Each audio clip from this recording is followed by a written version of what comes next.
my dad is trying to be a modern man and do his own laundry, and he found that he was basically doing laundry every time he ran out of underwear.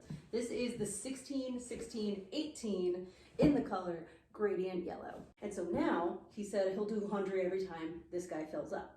So it's just the right size that is about once a week. The material itself is very like structured but soft. And these handles have a lot of like stability to them. It's just basically like a little cutout of the woven material.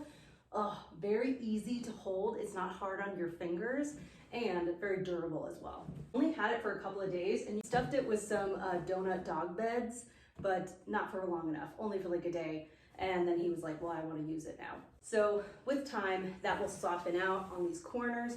A lot of people say that you can iron it. I don't really see that that's something I would need to do or want to do. I love this laundry basket so much that after he got one, I was like, well, now I have to get one too.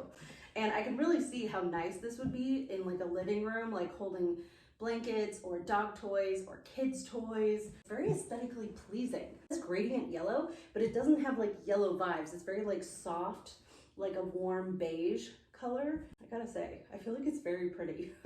Prettier than what it looks like on the photos. So highly recommend. I did link this down below, by the way, and tune in next time for more reviews of all the things that you can get on Amazon. I'll catch you on the flippity flip.